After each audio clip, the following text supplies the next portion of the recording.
5 bahan makanan mengandung zat berbahaya, rodamin B, dan boraks ditemukan di pasar tradisional 10 Ulu yang dicampur dalam bahan makanan dan dijual kepada masyarakat. 5 makanan yang mengandung zat berbahaya ini ditemukan saat sidak pasar yang dilakukan pemerintah kota bersama Badan POM Palembang di pasar 10 Ulu. Dari 42 sampel yang diuji, 5 diantaranya diduga mengandung zat berbahaya. Dari 5 sampel tersebut, 4 diantaranya adalah terasi dan cincau.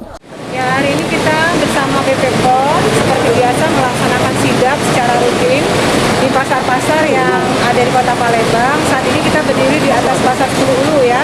Dari hasil pemeriksaan yang dilaksanakan oleh BPOM, dari 42 sampel yang sudah mereka kerjakan, ada sekitar 5 yang ternyata mengandung rodamin B dan borak. 4-nya terasi, 1-nya adalah cincau.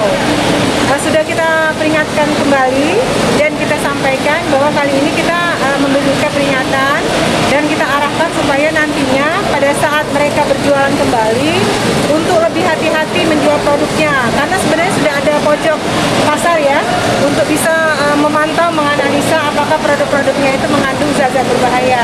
Selanjutnya kalau memang masih diulangi, tentu kita akan melaksanakan tindakan yang lebih tegas lagi ya, dan kita berharap pasar 10 Ulu ini akan selalu menjadi pasar percontohan sehingga tidak ada lagi produk-produk yang barang-barang yang dijual mengandung zat-zat yang berbahaya. Temuan ini, para pedagang diberi peringatan agar tidak lagi menjual produk yang mengandung zat berbahaya. Kedepan, bila masih kedapatan, Pemkot bersama Badan POM bekerja sama dengan kepolisian akan memberikan tindakan tegas. Abidin Triwanto, PAL TV.